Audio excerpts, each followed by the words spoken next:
Mari kita panjatkan segala puji bagi Allah atas nikmat dan rahmat yang telah kita nikmati hingga hari ini, serta salawat dan salam tidak lupa kita kirimkan kepada junjungan kita Nabi Muhammad SAW. Semoga kita semua termasuk hambanya yang taat dan berhak mendapatkan syafaatnya di hari akhir kelak.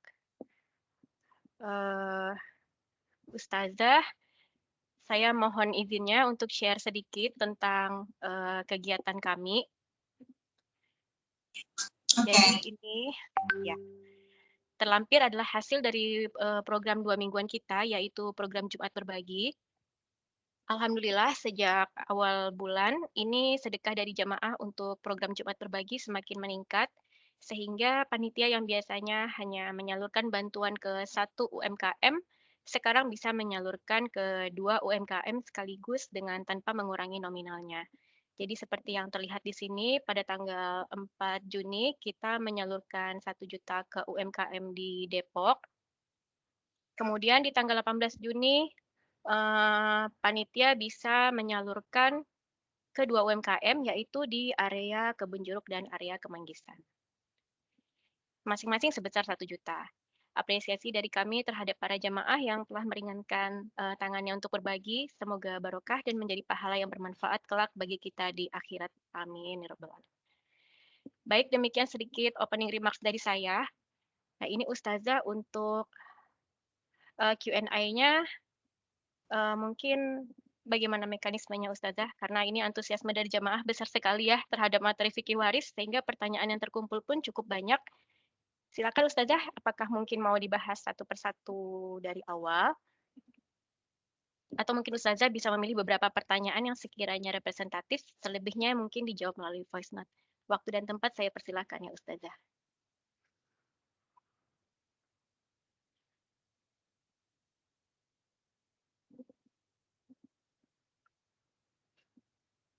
Apakah slide-nya kelihatan Ustazah?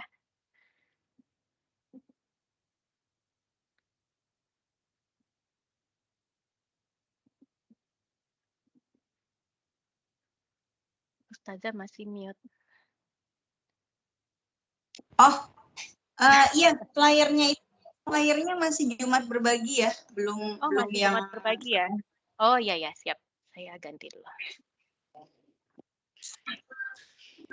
Sebentar.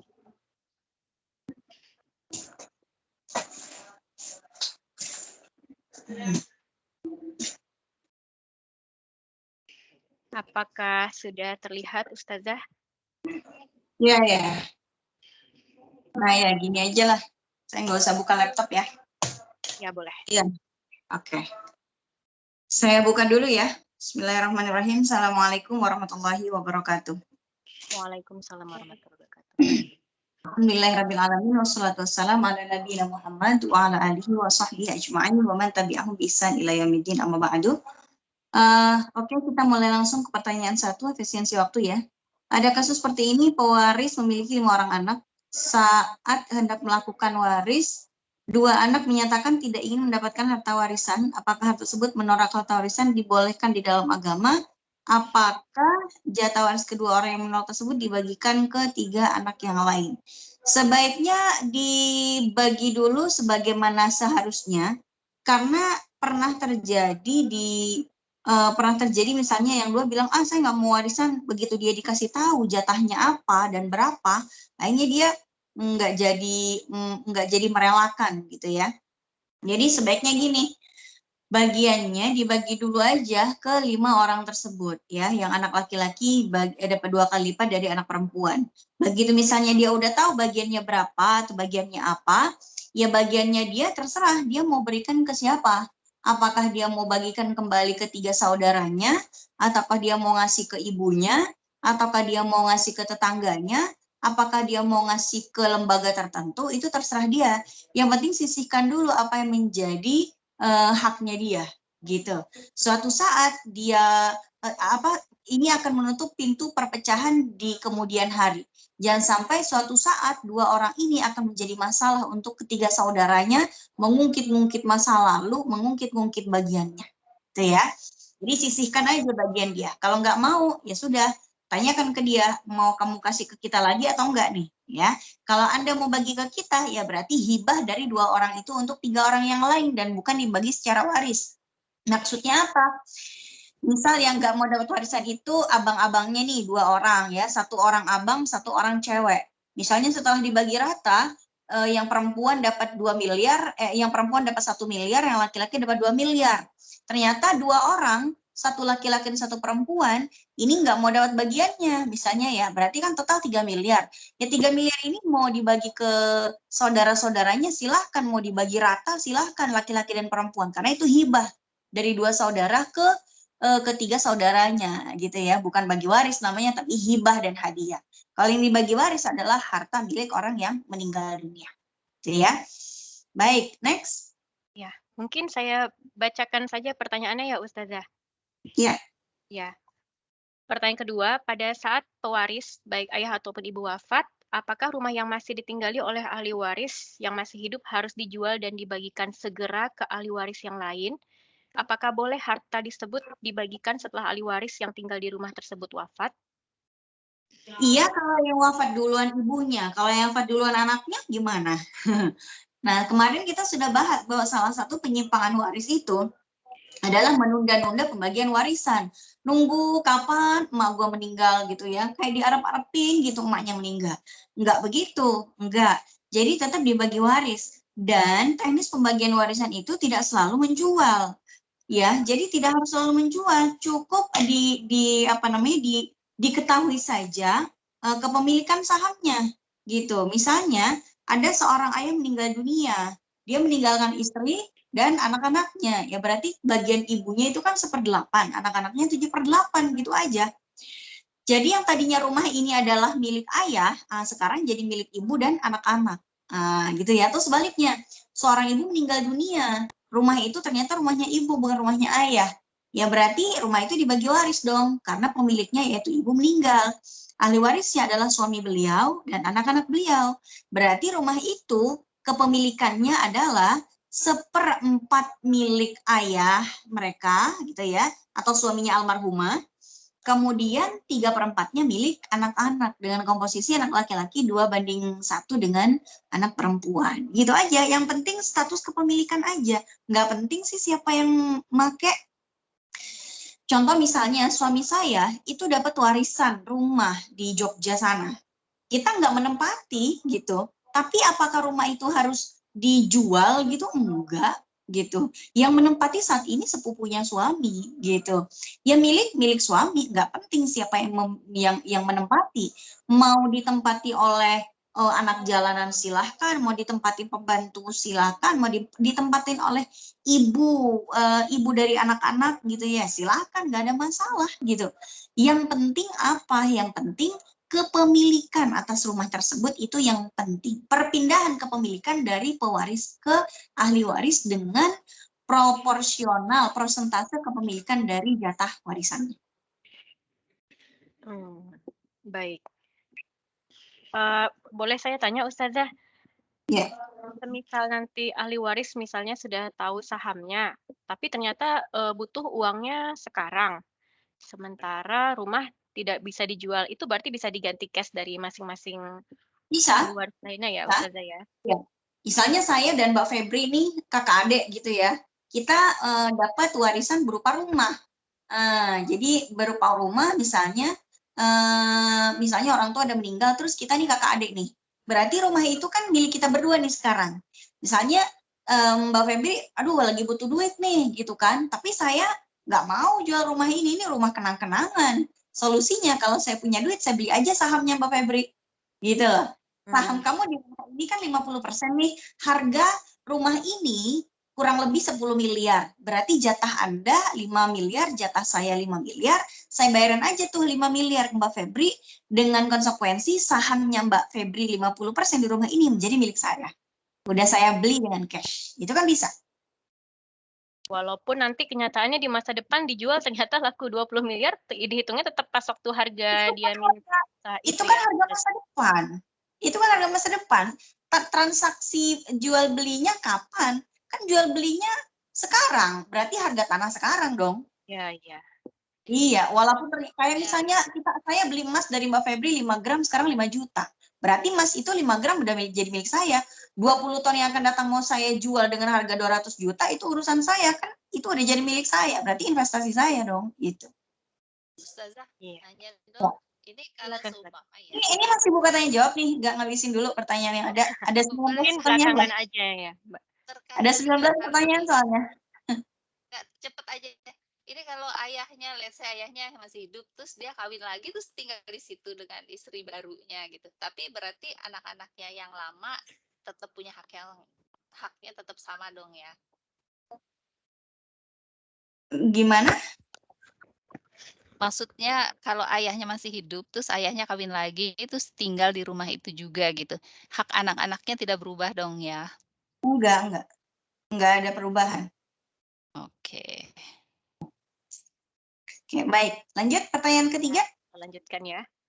Adik laki-laki saya baru saja wafat 3 pekan lalu, meninggalkan seorang istri dan 2 anak perempuan berusia 7 dan 5 tahun.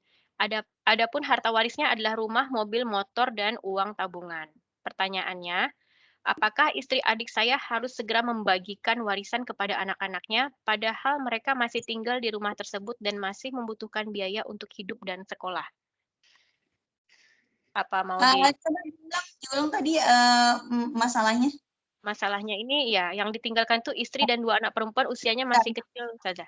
Adik laki-laki saya.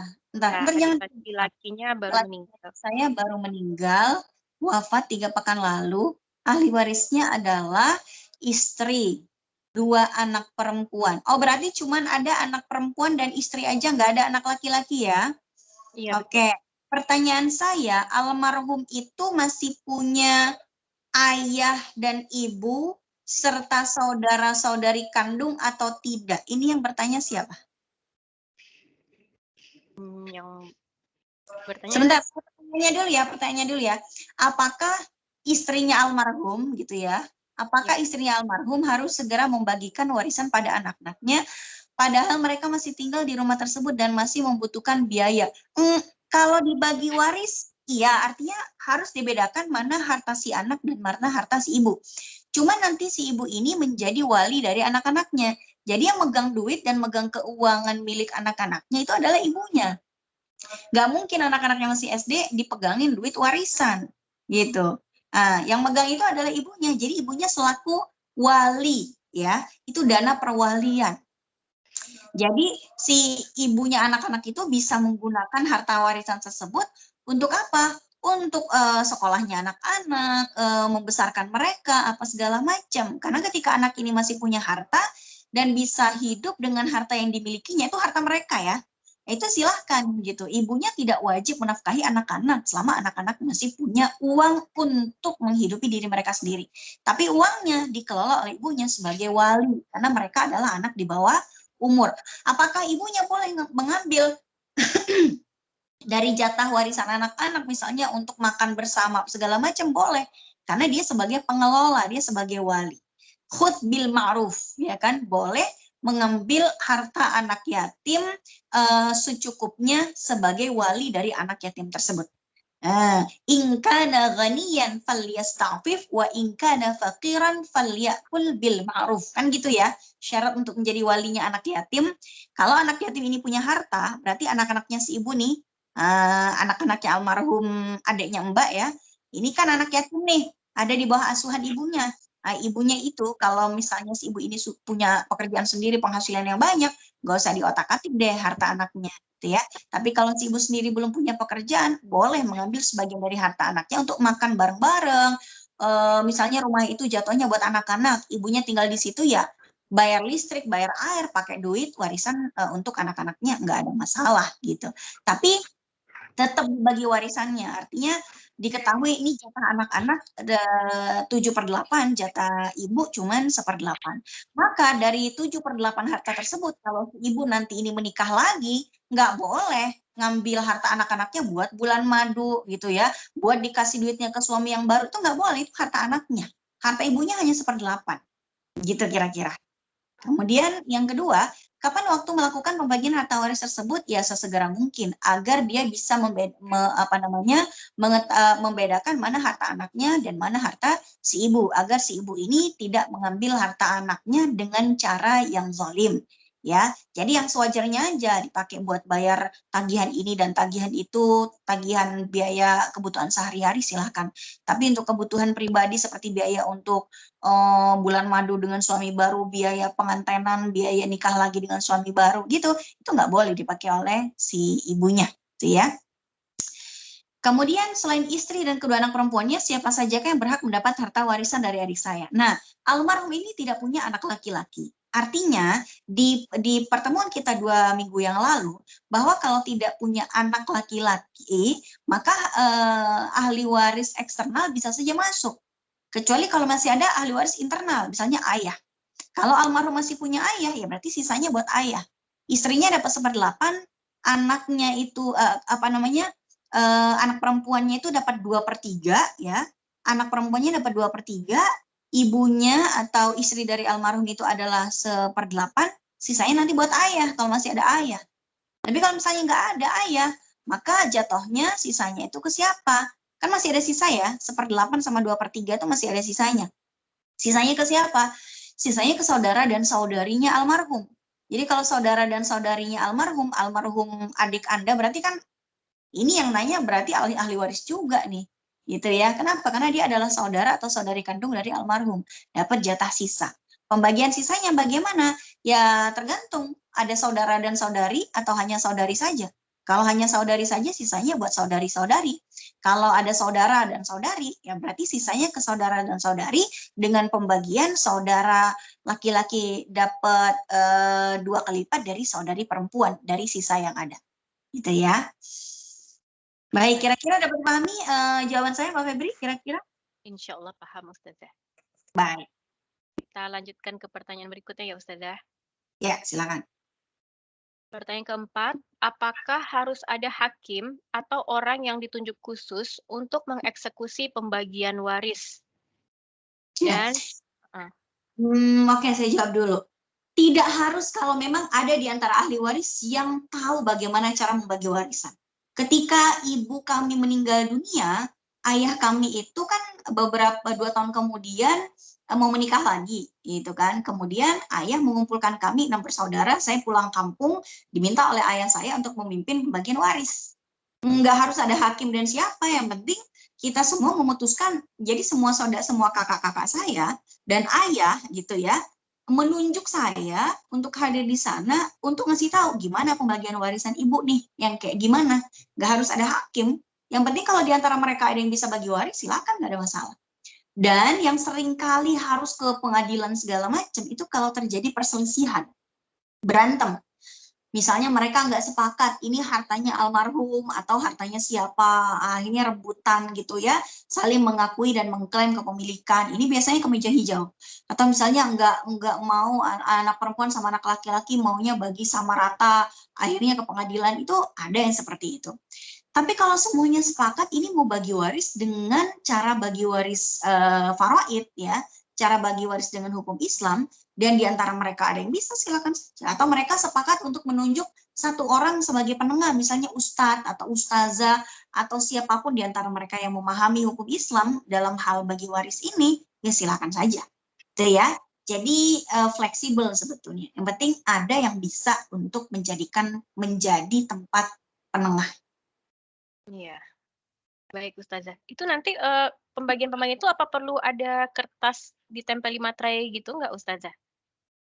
Ya kalau diperlukan silahkan sih, tapi kalau misalnya mau menguatkan gitu ya, mau menguatkan ya, kalau biar tidak terjadi masalah di masa yang akan datang. Tapi kalau misalnya semuanya sepakat udah tahu ya udah ini duit papa misalnya ya, misalnya saya nih ibu saya misalnya atau ayah saya megang duit ibu saya hanya ayah yang bisa mencairkan gitu ya di bank.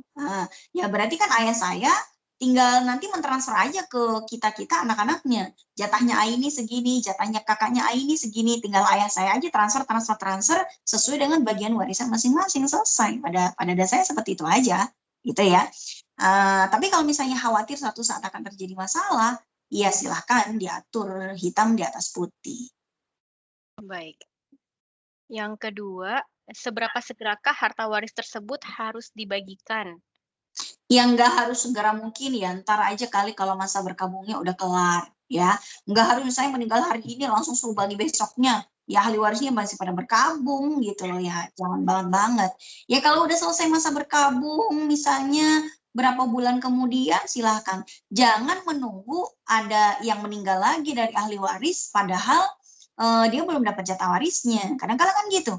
Nunggu ibu meninggal dulu deh baru bagi warisan bapak, ternyata ibunya nggak meninggal, anaknya meninggal duluan tanpa sempat menikmati warisan dari ayahnya. Nah, ini kan yang keliru gitu loh.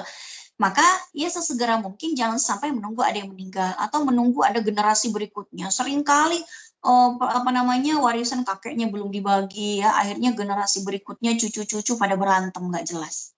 Ya, jadi sesegera mungkin artinya ya kalau udah masa berkabung udah selesai gitu silakan langsung dibagi. Berikutnya, apakah bisa ditunda pembagiannya sampai barang atau aset yang sulit dibagi seperti rumah atau tanah mendapatkan harga yang terbaik? bisa aja, nggak ada masalah, tapi setidaknya sahamnya dibagi dulu aja.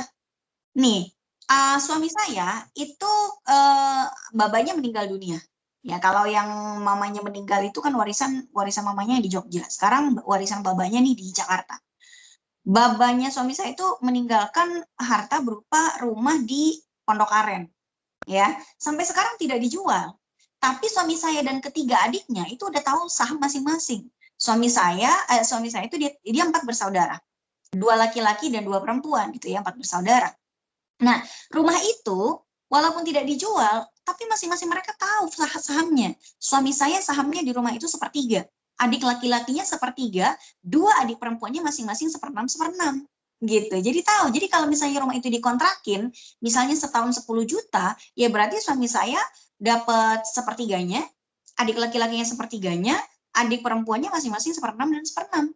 Gitu. Jadi ketahuan. Nanti kalau misalnya rumah itu nanti akan dijual, ya tinggal dibagi sesuai sahamnya. Nah, kira-kira seperti itu. Iya, iya. Baik.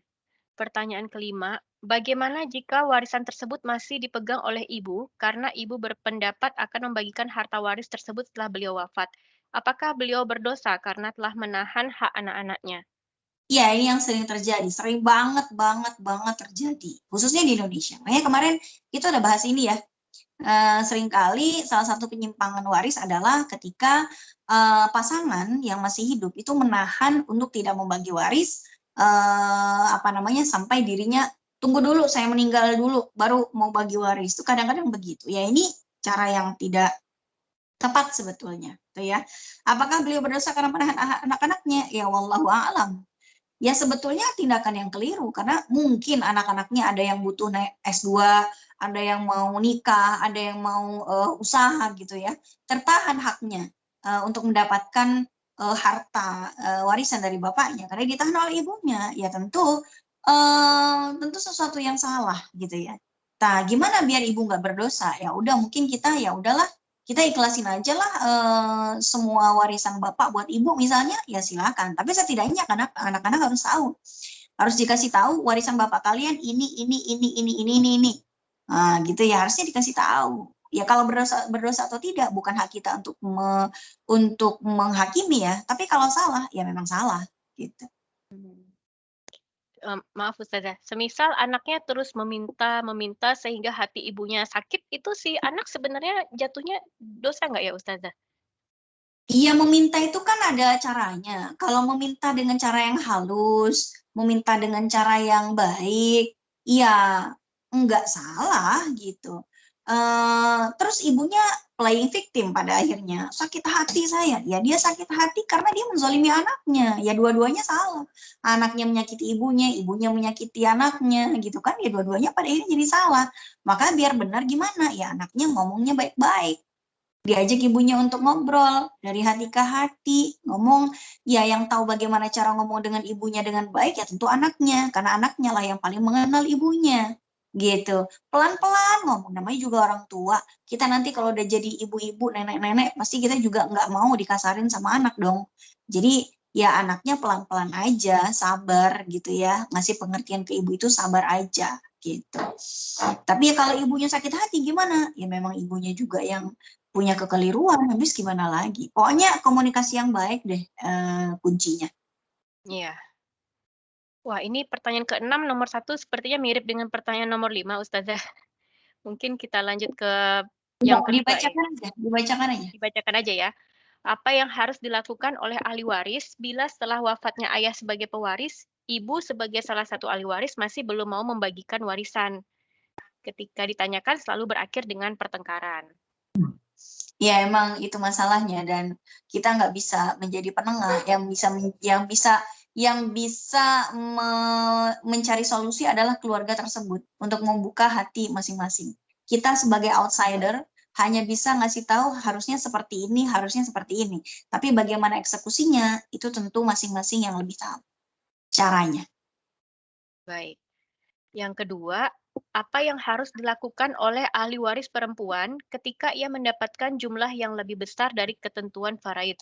Apakah kelebihan uang waris tersebut harus dipulangkan lagi ke saudara-saudaranya atau bagaimana? Ini menarik nih. Kalau yang kalau misalnya anak perempuan dapat kelebihan duit, mau balikin ke abang-abangnya itu gampang banget caranya.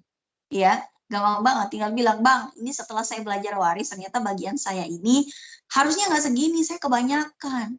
Bisa nggak malam ini abang-abang semua yang tercinta ini datang ke rumah, saya undang makan malam, saya mau balikin duit. Insya Allah jawabannya yes, OTW. Yes, OTW. Sebaliknya, kalau yang nagih itu yang cowok, adinda, adikku, dan kakak-kakak perempuanku, ternyata saya ini sebagai anak laki-laki, bagiannya kurang, kalian ngambil banyakan, tolong dong balikin duit saya, ya jadi saya ada mau ngundang makan malam, tolong datang ke rumah sama bawain duit jatah saya ya, yang kalian pakai. Insya Allah jawabannya, mohon maaf ada acara di luar kota, aduh maaf lagi sibuk gitu ya. Banyak banget. Jadi kalau pertanyaan nomor 2 itu gampang banget. Ya caranya dibalikin aja ke abang-abangnya. Ya dengan cara dikasih tahu, abang-abang semua gimana nih, ternyata bagian saya banyakan. Ya, mau diikhlasin dihibahkan ke saya saja karena udah terlanjur saya pakai atau saya balikin aja deh karena terlanjur saya pakai, uangnya saya cicil aja gimana. Nah, kalau kata abangnya kita udah ikhlasin ya berarti si abang sudah menghibahkan bagian mereka untuk adiknya. Tapi kalau misalnya enggak, ya berarti adiknya cicil aja buat abang-abangnya karena ternyata itu bukan haknya dia. Pertanyaan berikutnya, apakah uang warisan harus segera dizakatkan? Warisan itu bukan objek zakat. Bukan. Jadi uang itu masuknya uang itu objek zakat. Tapi harus memenuhi syaratnya. Syaratnya apa? Harus memenuhi nisab. Nisab itu kurang lebih 85 gram emas, 85 jutaan. Nah, kemudian syarat yang kedua harus memenuhi haul. Harus sudah tersimpan 1 tahun dan belum berkurang dari nisab. Jadi kalau uang warisan, ya saya dapat warisan nih 100 juta misalnya ya. Saya terima nih bulan Ramadan tahun ini. Nah, kapan saya bagi warisnya? Tahun depan, Ramadan tahun berikutnya, apakah uang 100 juta ini masih berada di atas nisab ataukah turun? Kalau ternyata dari uang warisan ini saya pakai buat bayar utang, saya pakai buat bayar SPP anak-anak, buat beli hal-hal yang memang dibutuhkan, akhirnya habis duitnya. Jangankan Ramadan tahun depan, belum datang Ramadan tahun depan udah habis duitnya ya, nggak ada zakat yang perlu dikeluarkan, gitu ya. Jadi uang warisan ini masuk dalam objek zakat berupa uang yang harus memenuhi nisab dan haulnya. Baik. Pertanyaan ke-7, apabila seorang laki-laki A wafat dan meninggalkan seorang istri, 1 orang anak laki-laki, dan 1 orang anak perempuan. Nah, si anak laki-laki tersebut bernama Ahmad menikah dan memiliki 1 orang anak. Sedangkan anak perempuan tadi yang bernama Dinar memiliki 6 orang anak. Apakah diperbolehkan untuk membagi waris dengan melihat banyaknya anggota keluarga, sehingga dalam kasus ini Ahmad dan Dinar akan mendapatkan bagian yang sama? Nah, apabila seorang laki-laki, ahli warisnya siapa nih? Ahli warisnya istri, 1 anak laki, 1 anak perempuan. Ya udah itu aja yang menjadi ahli warisnya. Ahmad menikah, punya anak, Dinar, ya selama Ahmad dan Dinar ini masih hidup, anak-anak mereka nggak dapat warisan. Nggak dapat warisan. Yang jadi ahli warisnya cuma istri, anak laki-laki, sama anak perempuannya almarhum. Cucu-cucu mah, kan kemarin kita udah bahas. Cucu itu tidak dapat warisan kalau masih ada anak laki-laki dari almarhum. Nah, di sini ada Pak Ahmad ya. Ahmad ini anak laki-laki dari almarhum. Maka keberadaan Pak Ahmad ini yang menutup pintu waris untuk cucu-cucunya almarhum. Apakah diperbolehkan bagi waris dengan melihat banyak anggota keluarga? Enggak, bagi waris enggak ada kaitannya dengan mau dia keluarga besar, istrinya 4, anaknya 20, ya enggak berubah. Ya enggak berubah, ya pokoknya bagiannya istri 1/8, anak-anak 7/8, yang laki-laki 2/1, itu udah rempaknya seperti itu. So, anak-anaknya Dinar yang 6 orang dan anak-anaknya Dinar ini, kemudian anaknya Ahmad ada. Anaknya Ahmad dan anaknya Dinar itu bukan ahli waris. Ya, baik. Kita lanjut ke pertanyaan berikutnya. Jika sudah terlanjur membagikan harta warisan tidak sesuai aturan Islam, bagaimana memperbaikinya, Ustazah? Memperbaikinya adalah bahwa di masa depan jangan mengulanginya kembali. Karena nggak mungkin kita kembali lagi ke masa lalu dan duitnya dikumpulin lagi, ya udah nggak bisa. Kenapa? Ya udah dibagi-bagi, uangnya udah pada habis kayaknya gitu ya. Bagaimana memperbaikinya adalah jangan sampai kita mengulangi kesalahan yang sama atas harta kita nanti. Jangan sampai harta kita nanti kita tinggalkan menjadi sumber fitnah gitu ya, yang akan menjadi perkara yang memberatkan kita di alam kubur nanti. So, kita belajar waris yang benar, mengajarkan anak-anak kita dan calon ahli waris kita agar nantinya membagi warisan kita sesuai dengan syariat Islam. Baik. Kemudian, semasa pewaris hidup, yang menanggung biaya hidupnya adalah anak perempuannya. Apakah pembagian waris tetap sesuai aturan agama yang berlaku? Padahal anak lelakinya tidak pernah ikut membantu menanggung biaya hidup pewaris. Waduh. Kalau saya boleh milih, saya pengen jadi anak perempuan itu. Warisan itu nggak ada, warisan itu cuman habis lah di dunia. Tapi menanggung biaya hidup orang tua itu kekal sampai hari kiamat gitu ya. Sampai nanti di akhirat pahalanya itu nggak pernah akan habis. Gitu. Sebetulnya bagi waris itu nggak ada kaitannya dengan jasa. Siapa anak yang lebih berjasa, bagiannya paling banyak tuh enggak. Jadi anak laki-laki tetap bagiannya 2/1 dibanding anak perempuan. Tapi kalau melihat di kasus ini anak perempuannya walaupun cuma dapat setengah dari bagian warisan yang dimiliki oleh kakaknya, dia beruntung luar biasa. Kenapa? Karena Allah kasih dia kesempatan untuk merawat orang tuanya. Sesuatu hal yang tidak mungkin didapatkan oleh semua orang gitu ya. Harusnya anak perempuan ini bersyukur sekali gitu ya, walaupun dia dapat bagian yang paling kecil, tapi ingat ya, saya udah pegang kunci sorga loh ini. Kenapa? Karena telah membiayai almarhum orang tuanya semasa hidupnya. Nah, cuman kalau misalnya mau dihitung-hitung jasanya, ya nggak apa-apa juga sih gitu ya. Misalnya adik perempuannya bilang sama abangnya, "Bang, dulu kan yang nanggung biaya hidup almarhum ayah kita nih adalah saya. Tolong diganti dong semua jasa-jasa dan uang yang saya kasih buat bapak, tolong diganti dari duit bapak." Artinya si wanita ini, anak perempuan ini, menganggap bahwa semua yang dilakukan untuk bapaknya itu sebagai hutang buat bapaknya. Tolong ganti dong Pak dari duit yang Bapak tinggalkan nanti.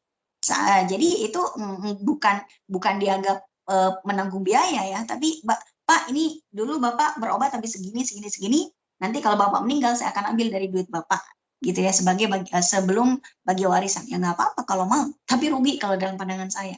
Karena uang itu akan habis, tapi pahala itu tidak akan pernah habis. Silakan aja, misalnya mereka sepakat, oh saya misalnya kata si anak perempuan, saya selama ini menanggung biaya bapak nih selama 1 tahun ya, biaya operasinya bapak, biaya makan, biaya tempat tinggal, bapak numpang di sini, makan di sini, bertempat tinggal di sini, biaya ngekosnya bapak sama saya 5 juta per bulan, biaya ke rumah sakitnya sekian sebulan, tolong bayar itu dulu dari harta bapak, siniin hartanya. Baru nanti sisanya kita bagi waris, abang dapat 2 kali lipat dari saya. Boleh nggak? Ya boleh aja. Berarti adiknya ini ingin menguangkan semua jasa dan semua yang dia keluarkan untuk ayahnya, dan ayahnya disuruh bayar ketika meninggal dunia. It's okay, itu haknya. Tapi ingat ya, itu perbuatan yang dalam pandangan saya walaupun hak berhak, sayang gitu ya, sayang banget gitu. Takutnya nanti pahala selama itu hanya terbeli dengan uang yang pasti akan habis dalam beberapa waktu. Oke, baik, jadi jawabannya tetap sama, bagiannya tetap 2:1. Tapi kalau mau mengklaim, silahkan. Mengklaim jasa dan apa segala macam itu di luar harta warisan. Karena dianggap sebagai hutangnya almarhum kepada anak perempuannya. Kemudian nomor 3. Ya. Apakah boleh membagi waris hanya di atas kertas saja, sedangkan fisik hartanya masih utuh? Misal harta waris berupa rumah belum dijual, tapi para ahli waris sudah membagi besaran untuk waris apabila rumah tersebut terjual. Ya memang seperti itu caranya. Kalau belum mau tadi kita udah sampaikan seperti itu ya, dibagi waris saja di atas kertas misalnya sekian sekian per sekian jatahnya dari rumah ini, B sekian per sekian jatahnya dari rumah ini. Jadi penentuan sahamnya di atas kertas ya, sedangkan fisiknya silakan. Tadi udah saya contohkan rumah ya, rumahnya suami dan ketiga adiknya yang di Pondok Aren. Betul. Baik, kita lanjut ke pertanyaan 9. Pewaris meninggalkan harta berupa benda bergerak maupun tidak bergerak yang masih ditempati dan digunakan oleh para ahli waris. Apakah barang-barang tersebut harus langsung dijual terlebih dahulu dan dibagikan atau cukup pembagian di atas kertas saja? Sudah dijawab tadi? Ya. Pewaris menikah, tidak memiliki keturunan dari pernikahan tersebut. Pewaris juga tidak memiliki orang tua, hanya memiliki kakak dan adik. Seperti apakah pembagian warisnya? Ya, ahli warisnya kakak dan adiknya. Kalau di antara kakak dan adiknya ada yang laki-laki, berarti ahli warisnya hanya saudara dan saudari kandungnya saja. Tapi kalau kakak dan adiknya ini perempuan semua, maka harus dicari lagi ahli waris eksternal. Ya. Nah, kemarin kita udah bahas bahwa ahli waris itu ada 22 pihak. Yang pasti dapat itu adalah ahli waris internal. Tapi ini ahli waris internal semuanya udah nggak ada. Ya kan? Pewaris menikah. Oh, menikah berarti ada ahli waris yang lain ya, berarti pasangannya. Jadi kalau yang meninggal itu suami, berarti ahli warisnya istri dan kakak adiknya almarhum, ya kan? Kalau misalnya yang meninggal itu adalah perempuan, berarti meninggalkan ahli waris siapa? Suaminya serta kakak dan adik kandungnya almarhumah. Itu ya. Tapi kalau misalnya kakak dan adiknya ini hanya perempuan saja, nanti ditilik lagi siapa? Apakah almarhum punya paman kandung? Apakah almarhum itu punya keponakan bukan keponakan ya? Apakah ada paman kandung? Apakah ada kakek? Ini semuanya harus ditelisik kembali. Ini nggak ada keterangan di sini ya. Tolong kalau bertanya karena gender itu sangat penting dalam pembagian warisan, tolong diinformasikan ini laki-laki atau perempuannya, karena itu poin yang sangat penting dalam pembagian warisan. Baik. Jika pewaris menikah dengan non-muslim dan tidak berhak atas warisan, bolehkah pewaris mewasiatkan atau menghibahkan hartanya kepada pasangannya tersebut? Pewaris menikah dengan non-muslim dan tidak berhak atas warisan. Apakah boleh mewasiatkan? Kalau mewasiatkan itu boleh. Ya, boleh berwasiat kepada non-muslim tapi maksimal 1/3. Kalau menghibahkan, berarti menghibahkan itu memberikan semuanya ketika masih hidup. Karena hibah itu tidak berlaku kalau orangnya sudah meninggal dan bilang gini. Jadi bunyinya gimana nih pesannya? Kalau pesannya gini, kalau saya meninggal dunia, maka semua harta saya akan menjadi milik istri saya, gitu ya, yang non-muslim. Ya berarti nggak bisa dieksekusi. Kenapa? Karena itu adalah wasiat. Kalau bunyinya, kalau nanti meninggal dunia. Nah, kalau nanti meninggal dunia itu adalah wasiat, dan wasiat itu tidak boleh lebih dari 1/3. Jadi pasangan non-muslimnya itu hanya dapat 1/3 dari total harta yang dia tinggalkan. Sedangkan kalau hibah itu ketika masih hidup. Misalnya si suami bilang sama istrinya yang non-muslim itu, istriku tercinta gitu ya, ya berarti bukan istri ya, sebetulnya pasangan serumah pada dasarnya, karena itu tidak sah pernikahannya. Wahai wanita yang kucintai, kuhibahkan semua hartaku ini 100%. Harusnya seperti itu. Ya, jadi kalau hibah itu dikasihnya ketika pemilik harta masih hidup dan berpindah ke pemilikan ketika pemilik harta tersebut juga masih hidup, belum meninggal. Nah, tapi kalau misalnya sudah meninggal, ya itu namanya wasiat, bukan hibah. Dan wasiat hanya maksimal 1/3, sementara 2/3-nya tetap akan dibagi waris kepada ahli warisnya almarhum. Baik. Kita pertanyaan berikutnya. Ustazah, kakek dan nenek dari pihak ibu sudah lama meninggal. Mereka memiliki 6 orang anak, yaitu 5 perempuan dan 1 laki-laki. Rumah peninggalan kakek dan nenek ditempati oleh 3 orang anak perempuan yang belum menikah. Sampai saat ini belum ada pembagian harta waris karena menurut anak tertua dari kakek nenek perempuan, kakek berpesan rumah peninggalan tersebut ditinggali oleh anak-anaknya yang belum menikah. Pertanyaannya, anak laki-laki kakek dan nenek karena sedang ada kebutuhan menyarankan untuk menjual rumah tersebut sekalian berbagi warisan, namun hal ini ditentang oleh anak perempuan yang pertama. Langkah apa yang sebaiknya dilakukan karena terus terang sebagai cucu bingung memberikan saran seperti apa? Ya, itu memang menunda-nunda pembagian warisan itu sama saja kita meninggalkan beban buat cucu. Gitu ya. Maka kalau kita nih enggak mau bagi warisan santai gitu ya. Itu cucu-cucu nanti pada kita meninggalkan beban berat gitu loh buat anak-anak keturunan kita. Nah, jadi begini, ketika seorang ayah bilang, ini nanti rumah ditempati buat anak-anak perempuan yang belum menikah ya, itu kan pesannya almarhum, seperti itu. Ya kalau misalnya peninggalannya almarhum itu ada selain rumah, misalnya selain rumah itu ada mobil, ada deposito, ada emas perhiasan dan lain sebagainya. Ya sudah, kalau gitu di assessment aja nilainya ya, diperkirakan. Misalnya dari semua harta yang lain, deposito, emas dan lain sebagainya, dengan rumah begitu dibagi waris semua ya. Ya udah, kata anak perempuan yang udah nikah dan kata anak laki-laki yang paling kecil itu, kita ambil emas, semua perhiasan, tanah-tanah dan lain sebagainya ya. Kalian anak perempuan 3 orang silakan mendapatkan warisan dari rumah ini. Dan gitu ya. Jadi rumah ini jadi bagian warisan buat anak perempuan yang 3, sementara si anak laki-laki bungsu dan anak perempuan yang sudah menikah dapat harta warisan dari hal-hal yang lain. Setelah ditotal nilainya, oh ternyata anak laki-laki dapat 2 kali lipat dibanding anak perempuan kalau dinilai semuanya, kalau udah di assessment. Ya nggak ada masalah.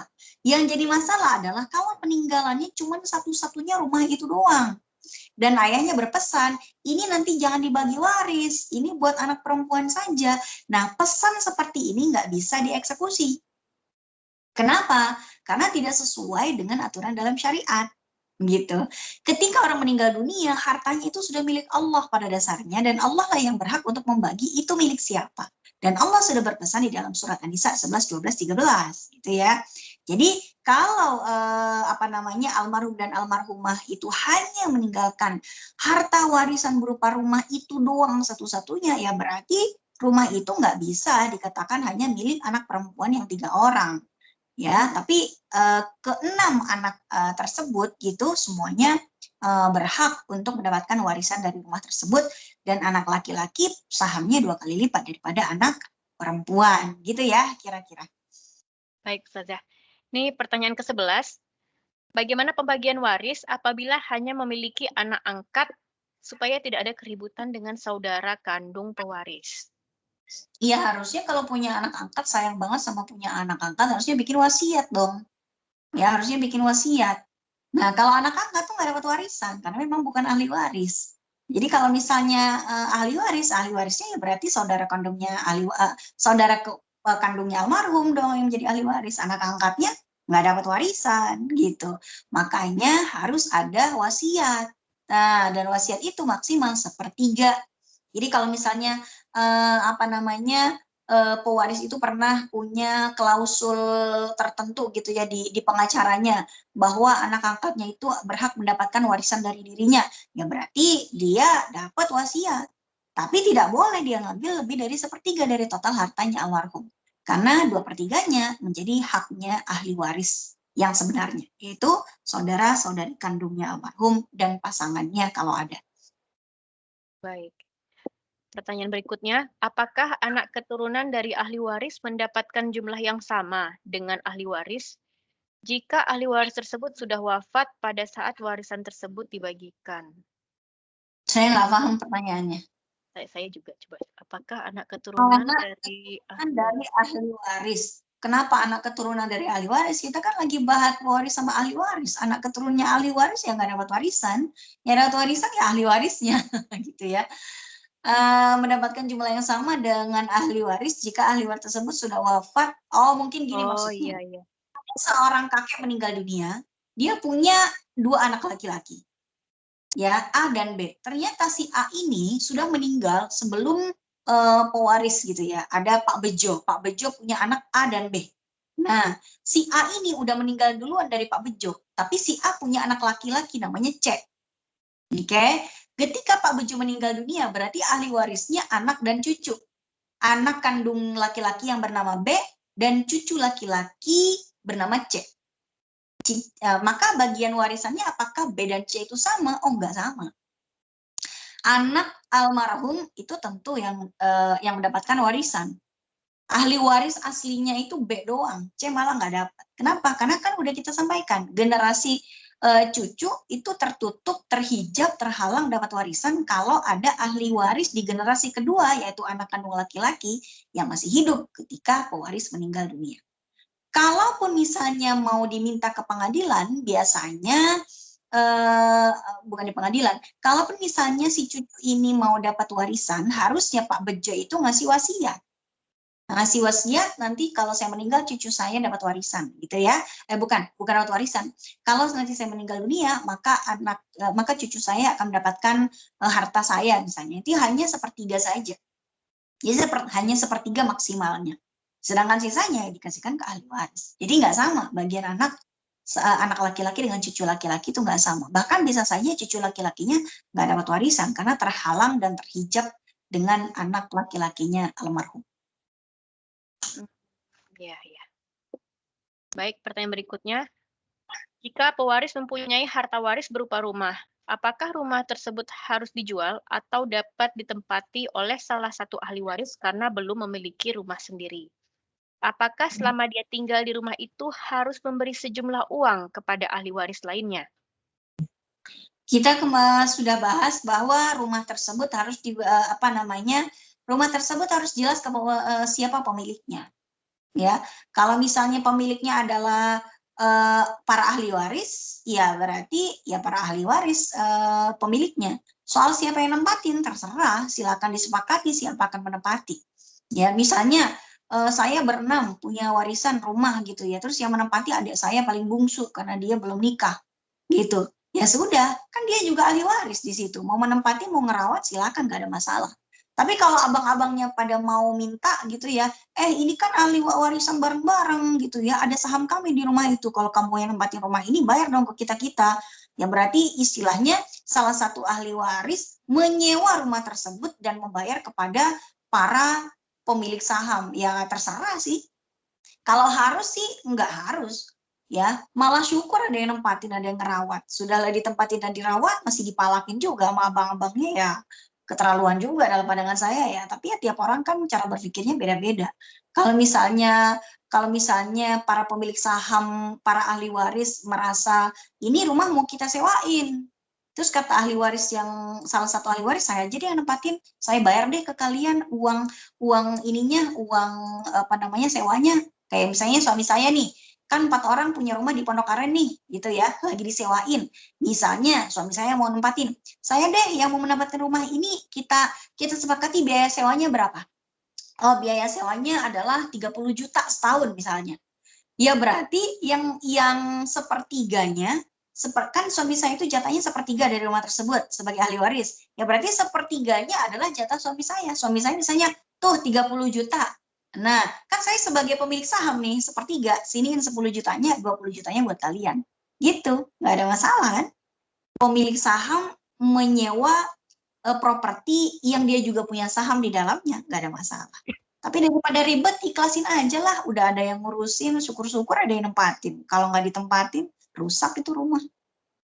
Betul juga ya. Baik, pertanyaan berikutnya.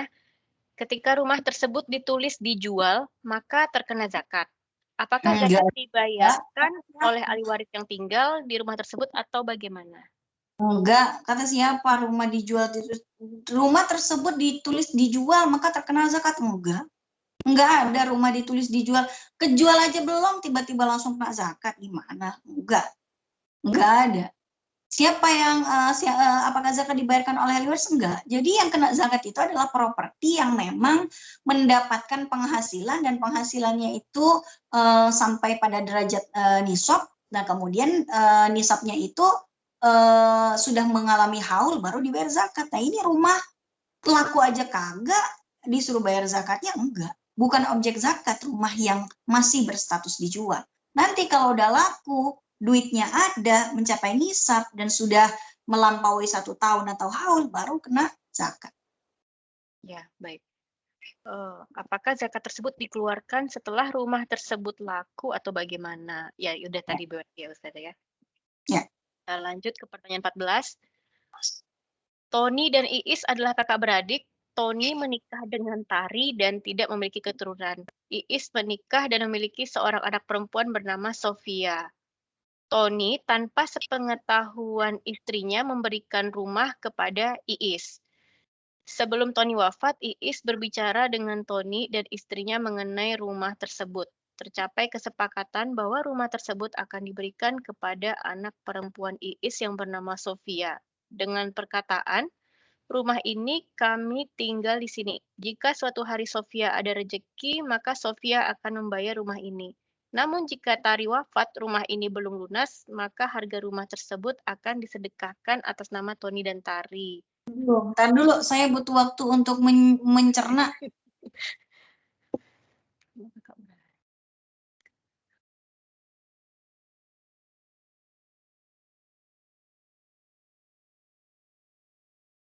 Tony tanpa sepengetahuan istrinya memberikan rumah pada Iis. Berarti itu rumah milik Iis ya? Jatuhnya hibah ya. Iya, hibah itu. Sebelum Tony wafat, Iis bicara dengan Tony dan istrinya mengenai rumah tersebut, tercapai kesepakatan rumah tersebut akan diberikan pada anak perempuan Iis. Ya berarti itu sekarang rumahnya Sofia. Ini berarti Rumah rumah yang ini ditinggali sepertinya nih. ini kami tinggal di sini. Jika suatu hari Sofia ada rezeki, Sofia akan membayar rumah ini. Gimana sih? Katanya ini kasih ke Sofia, kok Sofia masih disuruh bayar? Saya nggak paham pertanyaannya. Satu Mungkin Sofia akan membayar rumah ini. Namun jika Tari wafat, rumah ini belum lunas, maka harga rumah tersebut akan disedekahkan. Saya nggak paham pertanyaannya. Itu sebetulnya rumah milik siapa sih sebetulnya? Itu punya Tony, apa punya Iis, apa punya Sofia? Itu saya nggak paham. Ya, jika suatu hari Sofia ada rezeki, Sofia akan membayar rumah ini. Nah, kan katanya diberikan kepada anaknya. Udah dikasih ke Sofia, kok Sofia masih disuruh bayar? Berarti itu milik Iis dong. Tapi jika Tari wafat, rumah ini belum lunas, maka harga rumah tersebut akan disedekahkan. Enggak, saya nggak paham pertanyaannya. Dipinjamkan Skip. mungkin ya. Coba. Oh, masih ada pertanyaan lanjutannya. Ketika Tony wafat, mau kita baca ini Ustazah? Ya, baca aja. Kali Ketika aja ada Tari wafat, Tari mengumumkan kepada seluruh saudaranya Tari bahwa semua harta tidak ada yang akan dibagikan. Dan rumah yang ditempati Iis dan Sofia sudah bukan hak Tari dan Tony. Pertanyaannya, apakah ada hal yang harus dibenahi dari kesepakatan tersebut? Atau hal tersebut sah-sah saja? Karena saya nggak paham itu rumah milik siapa sebetulnya. Harus ada kejelasan itu rumah milik siapa. Ketika Tari wafat, Tari mengumumkan. Kenapa Tari mengumumkan? Apa haknya Tari mengumumkan? Kan Tony udah ngasih ke Iis. Gimana? Saya nggak paham. Tuh, Tony tanpa sepengetahuan istrinya memberikan rumah pada Iis, ya berarti itu milik Iis. Kenapa tiba-tiba Tari yang mengumumkan? Coba Tari, apa kata Tari? Next. Tari mengumumkan kepada seluruh saya bahwa semua hartanya tidak ada yang akan dibagi waris. Rumah yang ditempati Iis dan Sofia sudah bukan hak Tari dan Tony, ya berarti milik Iis dong. Ya. Apakah ada hal yang harus dibenahi dari kesepakatan tersebut? Apakah sah-sah saja? Ya kan pemilik asal itu adalah Tony. Tony ngasih ke Iis. Ya udah berarti itu milik Iis. Jika Sofia wafat sebelum rumah tersebut lunas, apakah akan menjadi hutang Sofia? Ya kan Sofia bukan pemilik. Pemiliknya adalah Iis. Iis ngasih ke Sofia, tapi Sofia disuruh bayar. Ya berarti itu milik Iis sebetulnya, nggak dikasih ke Sofia. Nggak ada nomor 2 kaitannya seperti apa. Apakah ahli warisnya Sofia perlu melanjutkan pembayaran? Ini bulat blunder, saya nggak paham. Karena yang harus diketahui dalam pembagian warisan itu adalah, yang harus diketahui dalam pembagian warisan itu jelaskan dulu ahli waris, yang meninggal itu siapa dan hartanya itu milik siapa. Kalau hartanya belum jelas itu milik siapa, harus duduk bersama dulu, tentukan ini sebetulnya milik siapa. Baru kita akan bagi waris. Kalau kayak gini blunder, saya nggak paham pertanyaannya, karena saya nggak paham pertanyaannya, saya nggak bisa jawab. Baik, mungkin kita teruskan saja ke pertanyaan 15 ya Ustazah. Ya. Ahmad belum menikah, wafat dengan meninggalkan seorang ibu, 1 orang saudara kandung laki-laki, dan 2 orang saudara kandung perempuan. Ayah mereka sudah wafat dan meninggalkan harta warisan berupa rumah yang belum dibagi warisnya dan masih ditempati oleh ibu dan saudara kandungnya. Ahmad sendiri memiliki harta berupa uang. Pertanyaannya, apakah harta peninggalan Ahmad tersebut sah apabila langsung digunakan untuk memperbaiki rumah warisan ayahnya? Gini, ini kan yang meninggal ada 2 orang. Pertama, ayahnya Ahmad, yang kedua Ahmad itu sendiri. Ini namanya munasakhot, pembagian warisan secara berjenjang atau berlapis. Jadi bagi dulu warisannya bapaknya Ahmad. Ya, ayahnya Pak Ahmad itu meninggal dunia. Ahli warisnya siapa? Ahli warisnya adalah istrinya beliau dan anaknya beliau. Itu ya. Anaknya siapa? Oh, Ahmad. Anggaplah anak Ahmad di sini kan nggak disebut punya saudara ya. Dia punya ya. 1 saudara kandung laki-laki, 2 saudara kandung perempuan. Berarti si ayah, anggaplah ini ayah namanya Pak Tono ya. Pak Tono ini bapaknya Pak Ahmad. Pak Tono ini meninggal dunia. Ahli warisnya adalah istri, kemudian Pak Ahmad, kemudian saudara kandung laki-lakinya Pak Ahmad, dan 2 orang saudara kandung perempuan. Berarti ini anak-anaknya Pak Tono semua. Berarti ada berapa laki-laki nih? 2 laki-laki dan 2 perempuan. Ya, itu dulu yang bagi waris. Itu dulu. Jadi hartanya Pak Tono bagi waris dulu ya, ke istrinya dan ke 4 anaknya. Itu dulu. Nah, nanti kemudian Ahmad belum menikah, wafat dan meninggalkan saudara, ibu dan apakah harta peninggalan Pak Ahmad? Ini pertanyaannya, apakah harta warisannya Pak Tono ini udah dibagi waris apa belum? Belum nih kayaknya. Belum. Ya udah, berarti jatah warisannya Pak Ahmad dari Pak Tono itu ya. Misalnya Pak Ahmad dapat jatah warisan dari Pak Tono, maka jatahnya Pak Ahmad itu akan dibagi wariskan lagi ke ahli warisnya Pak Ahmad. Siapa ahli warisnya Pak Ahmad? Ya ibunya, kemudian saudara-saudaranya. Nah, gitu ya. Alhamdulillahnya karena belum menikah jadi gampang baginya. Ya. Apakah harta peninggalan Pak Ahmad sah apabila langsung digunakan untuk memperbaiki rumah warisan ayahnya? Ya bisa-bisa aja. Kenapa? Karena harta peninggalannya Pak Ahmad itu adalah jatuh ke ahli waris. Ahli warisnya ya ibu dan saudara-saudarinya itu. Ya terserah mereka mau diapain karena mereka adalah ahli warisnya Pak Ahmad. Apabila rumah tersebut dijual, bagaimana cara pembagian warisnya karena ada hak Ahmad di rumah tersebut? Ya, bagi warisnya sesuai dengan jatahnya. Dia dengan saudara kandungnya, Pak Ahmad dengan saudara kandung laki-lakinya, jatahnya sama. Kenapa? Ya karena ketika Pak Tono meninggal dunia, Pak Ahmad masih hidup. Maka Pak Ahmad masih menjadi ahli warisnya Pak Tono. Jatah warisannya Pak Ahmad sama persis dengan saudara kandungnya Pak Ahmad. Karena mereka sama-sama anak laki-laki kandungnya Pak Tono. Baik. Mungkin kita lanjutkan ke pertanyaan berikutnya. Ya. Ada 1 kasus, yaitu Fulan dan Fulanah menikah dengan kondisi Fulanah sedang hamil anak Fulan. Apabila anak tersebut lahir, bagaimana statusnya menurut hukum agama Islam? Sama. Ya kalau anaknya anak laki-laki berarti dia dapat jatah sebagai anak laki-laki. Kalau anak perempuan ya sebagai anak perempuan. Dan pembagian warisannya harus menunggu anaknya almarhum lahir terlebih dahulu. Berarti ini maksudnya hamil di luar nikah mungkin ya Ustazah? Enggak Tapi dong. Enggak dong. Fulan dan Fulana menikah dengan kondisi, iya. Oh gitu. Apabila berarti Fulanah itu dalam kondisi hamil saat menikah kali ya?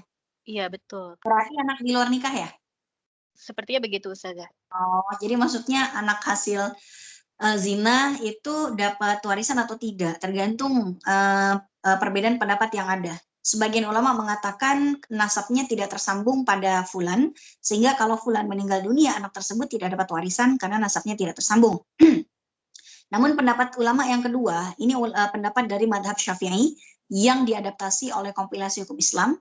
Pendapat ulama madhab Syafi'i mengatakan bahwa kalau anak itu lahir minimal 6 bulan setelah fulan dan fulanah menikah, maka anak tersebut dianggap anak sah resmi dan nasabnya bersambung dengan fulan. Kenapa patokannya adalah 6 bulan? Karena 6 bulan itu menjadi aqallu muddatil hamil. Jadi aqallu muddatil hamil itu durasi minimal kehamilan pasca pernikahan yang sah. Misalnya fulan dan fulana itu menikah bulan Januari, lalu anaknya lahir bulan Juli misalnya, udah lebih dari 6 bulan setelah pernikahan mereka gitu ya, maka anak tersebut sah menjadi anaknya fulan dan fulana, nasabnya bersambung kepada fulan. Tapi dan mendapatkan warisan sebagaimana lazimnya anak-anak yang normal lainnya. Tapi kalau misalnya anaknya tersebut itu lahir kurang dari 6 bulan pasca pernikahan fulan dan fulanah ini, gitu ya, misalnya mereka menikah bulan Januari, anaknya lahir bulan Maret, maka anak ini tidak tersambung nasabnya kepada fulan. Kalau tidak tersambung nasabnya, perwaliannya juga berarti tidak sah, maka tidak ada hukum kewarisan di antara keduanya. Maka karena di sini tidak ada keterangan kapan lahirnya, kalau kita mengikuti pendapat madhab Syafi'i dan pendapat hukum perkawinan di kompilasi hukum Islam, ya seperti itulah kira-kira, gitu ya, aturan mainnya. Ya, baik. Pertanyaan ke-17, sepasang suami istri membeli rumah dengan menggunakan uang suami, namun akta dan surat menggunakan nama istri. Ketika salah satu anak mereka menikah, rumah itu ditempati oleh anak dan menantunya. Tidak jelas apakah ada perjanjian tertentu antara orang tua, anak, dan menantu. Ketika istri wafat, para ahli waris bingung dengan status rumah tersebut. Anak menantu yang menempati rumah tersebut merasa berhak atas rumah itu karena telah dijanjikan secara verbal. Namun tidak ada saksi atas ucapan tersebut. Kalau beliau itu bingung, apalagi saya yang outsider. Lebih bingung lagi. Ini masuk dalam penyimpangan pembagian warisan yang kemarin udah kita bahas. Contohnya yaitu, ingat nggak yang saya kasih contoh, ada seorang bapak bilang sama anaknya, nah kamu nanti kan mau nikah nih, ntar lagi nih, pakai aja rumah bapak yang di sono. Cuman dibilang pakai aja. Si laki-laki si anak pertama yang menikah, yang menempati, merasa pakai aja, oh itu artinya bapak ngasih. Tapi kata adeknya, oh enggak, bapak cuma bilang pakai aja, itu cuma minjemin. Berarti itu tetap milik bapak. Bapak sekarang meninggal, sekarang bagi waris dong itu rumah. Kata kakaknya, oh nggak bisa. Saya menempati, bapak udah menjanjikan rumah ini. Kata adeknya, itu minjemin doang bang. Bagi waris sekarang, berantemlah mereka. Dan ini adalah contohnya. Bagaimana caranya? Ujung-ujungnya paling ujung-ujungnya ke pengadilan kalau udah kayak begitu. Kenapa? Karena nggak jelas. Pertama, itu rumah dari awal milik siapa, itu aja udah nggak jelas. Yang beli itu adalah si bapak, ya kan?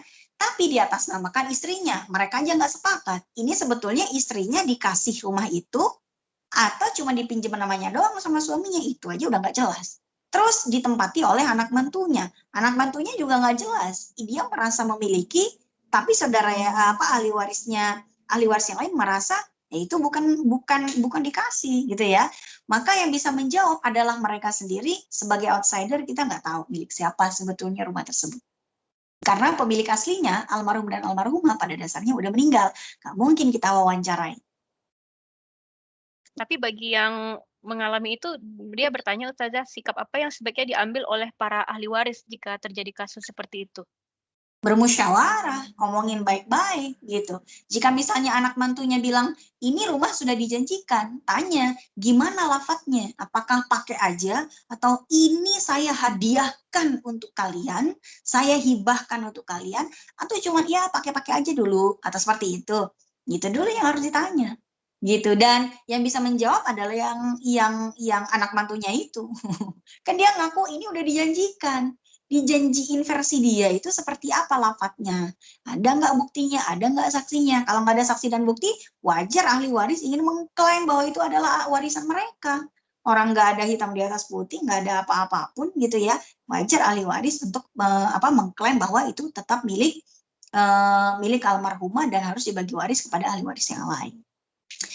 Jadi kesimpulannya adalah kalau kita mau menghibahkan pada orang lain, bilang itu hibah dan urus surat-suratnya. Karena serah terima properti itu bukan kayak ngasih permen, ngasih es krim gitu ya, yang tidak mungkin ada yang mengklaim. Kalau properti harus, kalau memang si anak mantu ini merasa itu rumah udah diberikan oleh almarhumah, mana buktinya, mana saksinya. Kalau nggak ada bukti dan saksi, ya dia jangan ngomel kalau ahli waris lain mau mengklaim. Itu udah resiko. Jadi duduk baik-baik, komunikasikan baik-baik, musyawarahkan baik-baik. Ini berarti pertanyaan 2-4 mau dijawab satu-satu atau bagaimana nih Ustazah? Ya, coba satu-satu. Sikap apakah yang sebaiknya diambil oleh para ahli waris? Sudah saya jawab. Komunikasi baik-baik, duduk bareng-bareng. Silakan ditelisik bagaimana lafaz atau omongannya almarhumah dan almarhum. Dan tapi walaupun almarhumah ngasih rumah itu ke anak mantunya, nah pertanyaannya, emang almarhumah berhak ngasih rumah itu? Kan rumah itu milik suaminya dulu. Suaminya yang beli, ya kan? Nah, itu juga harus dibahas sebetulnya. Apakah dibenarkan secara hukum agama bila ahli waris bersepakat harta itu milik fulanah karena ada surat dan akta? Ya wajar, karena memang ada hitam di atas putih, yang hitam di atas putih itu biasanya lebih dimenangkan. Ya, karena hukum kalau sampai ke pengadilan yang pasti akan menang ya yang hitam di atas putih. Gitu ya, karena ada surat dan akta kemudian dijual untuk dibagi waris. Wajar, dibenarkan secara agama, dibenarkan secara negara.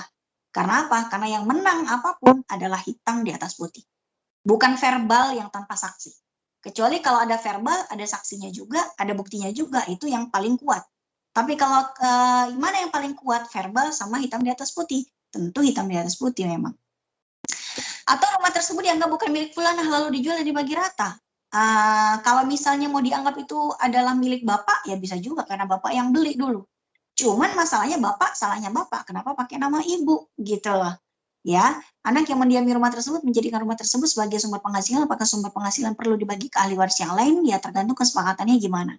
Karena yang mendiami rumah tersebut kan dia merawat rumah itu, dia yang merenov apa segala macam, wajar kalau dia mengambil upah dari perawatan yang dilakukan atas rumah tersebut. So intinya semuanya keputusan seperti ini nggak bisa dipertanyakan sepihak ya, karena harus cover both sides. Mungkin versi si Mbak ini bertanya seperti ini, nanti versi orang yang menempati rumah itu mungkin versinya yang lain, mungkin dia ada pembelaan apa segala macam gitu kan yang kita tidak tahu gimana sebetulnya. Maka yang paling baik adalah duduk bersama, komunikasikan baik-baik, di tracing bagaimana sejarah dan histori dari properti tersebut. Harus diselesaikan segera, kasihan almarhum dan almarhumah karena hartanya di dunia menjadi sumber perselisihan anak dan mantunya. Ya, khawatir mereka belum tenang ada di alam kuburnya karena meninggalkan harta yang menjadi sumber fitnah di dunia. Baik. Ini kita lanjutkan Ustazah. Ya. Pertanyaan ke-18. Apabila pewaris meninggalkan harta waris berupa aset tanah, rumah, kendaraan, perhiasan, buku, dan lain-lain, bolehkah menjual aset tersebut untuk kemudian dibagi sesuai tuntunan agama? Boleh. Apabila, ya, boleh ya. Apabila tidak dijual, kepada siapakah para ahli waris? Bentar. Saya mau nanya. Apakah boleh menjual aset kemudian dibagi sesuai tuntunan agama? Maksudnya dibagi sesuai faraid kali ya? Iya, betul. Iya, ya udah berarti dibagi sesuai faraid. Oke, boleh. Apabila tidak dijual, kepada siapakah para ahli waris berkonsultasi untuk memperkirakan harga dari aset tersebut? Ahli taksir harga itu biasanya di beberapa lembaga keuangan itu masih ada. Di bank ada jasa asesmen ya. Di Pegadaian ada jasa asesmen. Jasa asesmen itu ya orang yang memang pandai mengakses, mengira-ngira taksiran nilai aset. Nah, biasanya di bank ahli-ahli ahli-ahli yang bagian kredit-kredit itu biasanya ada ya, karena bank atau Pegadaian itu biasanya kan untuk menerima agunan, ya agunan itu kan akan mereka assess, harus melalui assessment, apakah agunannya itu senilai atau di atas harga dari pinjaman yang diminta, ataukah malah di bawahnya. Jadi para asesor namanya ya, silakan dicari asesor. Baik. Apabila seorang pewaris meninggalkan wasiat yang menyatakan bahwa ahli warisnya harus membagi rata perhiasan yang dimiliki pewaris, benarkah itu secara tuntunan agama? Ya warisannya hanya perhiasan saja atau ada yang lain. Kalau perhiasan doang, ya berarti jangan dibagi rata. Harus dibagi sesuai dengan saham yang sesuai dengan faraid. Tapi Baik. kalau misalnya ada warisan yang lain, misalnya yang emas dibagi rata, tapi yang dapat misalnya nih emasnya dibagi rata, misalnya anak laki-laki dan perempuan dapat emas dengan cara bagian yang rata beratnya gitu ya. Tapi anak laki-laki dapat bonus, misalnya dapat tambahan motor atau dapat tambahan apa gitu. Yang penting bagiannya secara nilai total itu 2 kali lipat dari anak perempuan. Baik, baik. Jadi intinya porsinya itu tetap ya Ustazah Iya, ya? porsinya tetap, barangnya silakan diatur. Oh ini Ustazah, apabila salah satu ahli waris adalah seorang transgender atau berkelakuan menyimpang tapi tidak murtad, masih berhakkah ia mendapat waris? Bagaimana dengan seseorang yang memiliki kelamin ganda? Dia kelamin ganda atau transgender, ini beda ya. Sepertinya ada dua Orang yang pertanyaan nih Ustazah. ya, jadi transgender dengan kelamin ganda ini perlu kita detail lagi ininya pertanyaannya, gitu. Kenapa? Karena transgender kalau misalnya kita lihat ada bencong kita bilang transgender, padahal alat kelaminnya itu alat kelamin laki-laki.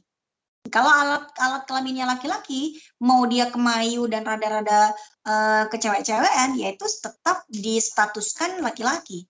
Karena berdasarkan alat kelamin, nggak penting dia sikapnya kecewek-cewekan atau semaco apapun. Pokoknya kalau alat kelaminnya laki-laki, ya berarti dia dapat bagian warisan laki-laki.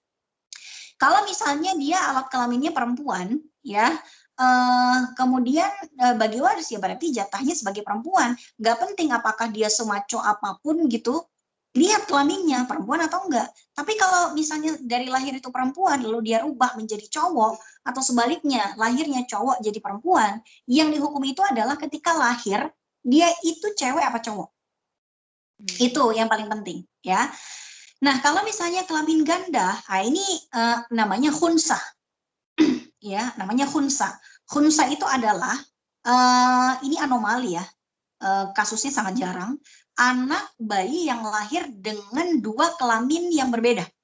Ada kelamin laki-laki dan kelamin perempuan di selangkangannya, mohon maaf. Nah, dari situ harus dilihat yang paling dominan itu kelamin yang laki-laki apa yang perempuan. Misalnya dari 2 kelamin tersebut, kelamin perempuannya itu tidak mendominasi, yang mendominasi laki-laki, berarti dia dapat warisan sebagai laki-laki.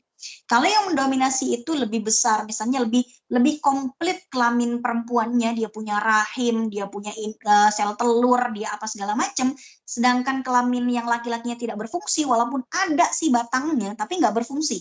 Yang berfungsi justru kelamin perempuannya dan organ reproduksinya malah yang perempuan itu yang lebih mendominasi karena yang komplit itu yang perempuan. Ya berarti dapat warisan sebagai perempuan. Baik. Nah ini pertanyaan terakhir Ustazah. Ya. Apakah seorang cucu akan mendapatkan warisan dari kakeknya, sementara ayahnya, yaitu anak dari si kakek, telah wafat sebelum si kakek wafat? Ini kayaknya udah saya bahas ya. Tergantung apakah si kakek ini masih punya anak laki-laki yang masih hidup atau tidak. Berarti pamannya si cucu berarti ya. Kalau misalnya si kakek ini masih punya anak laki-laki, which is itu adalah pamannya si cucu, maka si cucu nggak dapat warisan. Kenapa? Karena anak laki-laki bisa menghijab cucu laki-laki. Tapi kalau misalnya si kakek cuma punya anak perempuan, which is itu adalah bibinya si cucu, maka anak perempuannya almarhum kakek ini dan cucu cucu dari si kakek ini dua-duanya mendapat warisan karena anak perempuan tidak bisa menghijab cucu laki-laki. Baik. Oke, jazakallah khairan Ustazah untuk ilmunya yang berharga. Semoga kita semua yang hadir di sini dapat mengambil ilmu dan manfaatnya. Ini sudah sampai jam 1:30 karena banyak sekali pertanyaannya. Ya Ustazah, kita mohon izinnya untuk memimpin doa. Ya.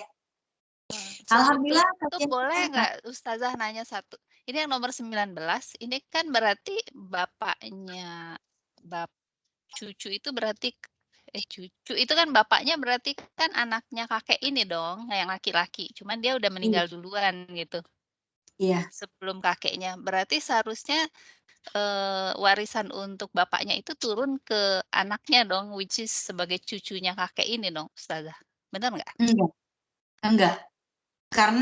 Eee, karena orang yang meninggal duluan itu tidak tercatat sebagai ahli waris. Oh gitu.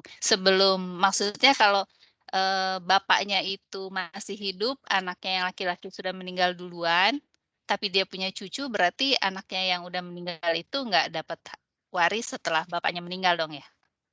Iya, Cucunya juga betul. begitu? Oh gitu, oke oke. Tapi tergantung, itu kan cucu ya, cucu pada dasarnya ahli waris. Yang penting si kakek ini nggak punya anak laki-laki, itu aja.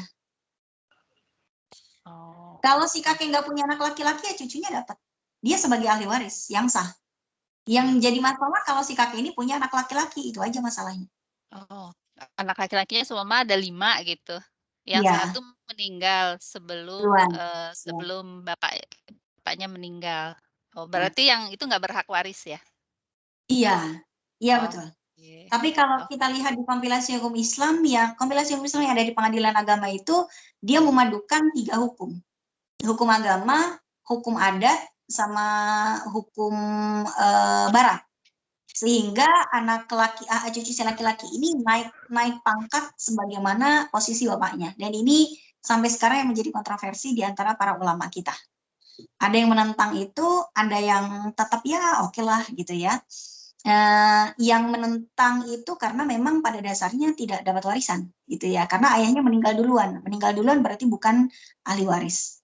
Tapi karena dipadu-padankan dengan hukum barat dan hukum adat, maka masuk sebagai ahli waris pengganti namanya. Ada di pasal ahli waris pengganti di apa namanya di kompilasi hukum Islam. Tapi pada dasarnya nggak dapat sih. Jadi Oh, tergantung oke. mau dibagi dengan sesuai hukum Islam yang aslinya itu nggak dapat. Tapi kalau mau di pengadilan agama biasanya dapat dia, bagian dia itu sama antara si cucu dengan anak-anak laki-lakinya almarhum. Oke, baik, Ustazah, makasih. Ya, sama-sama. Baik Ustazah, kita mohon izinnya untuk memimpin doa. Ya. Baik, alhamdulillahirrabbilalamin, kajian kita sudah selesai. Ini kebetulan baterai saya 35%, pas banget ya. Kajian kita sudah selesai, mudah-mudahan bermanfaat untuk kita semua. Semoga Allah memberikan kita karunia berupa harta yang cukup, tapi juga berkah dan tidak menjadi masalah sepeninggal kita nanti. Ya, amin, amin ya rabbal alamin. Bismillahirrahmanirrahim. Hamdan yuafi ni'amahu wa yukafi mazidah ya rabbana lakal hamdu kama yanbaghi li jalali wajhikal karim wa 'azimi sultanik.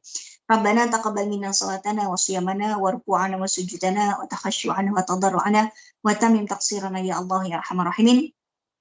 Rabbana fa'na bima 'allamtana wa 'allimna ma yanfa'una warzuqna 'ilman tanfa'una.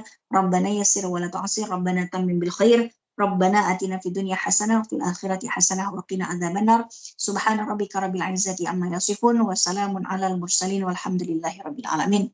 Mohon maaf jika ada salah-salah kata atau ada hal yang tidak berkenan di hati jamaah sekalian. Aku qouli hadza astaghfirullah wa lakum. Assalamualaikum warahmatullahi wabarakatuh. Waalaikumsalam warahmatullahi wabarakatuh. Baik, teman-teman, semua, ini mohon maaf karena pertanyaannya memang sangat banyak, jadi, kita tidak bisa membuka sesi tanya jawab kali ini. Jazakumullah khairan, terima kasih untuk atensi teman-teman semua, insyaallah kita akan jumpa lagi di kajian berikutnya. Sebelum ditutup, mari kita baca doa kafaratul majelis. Subhanakallahumma wa bihamdika asyhadu an la ilaha illa anta astaghfiruka wa atubu ilaih. Kami dari Panitia Kajian Muslimah mohon maaf jika ada kesalahan-kesalahan. Insya Allah akan kami perbaiki untuk dapat menjadi teman belajar Ukti Filah yang lebih baik lagi. Assalamualaikum warahmatullahi wabarakatuh. Waalaikumsalam warahmatullahi wabarakatuh.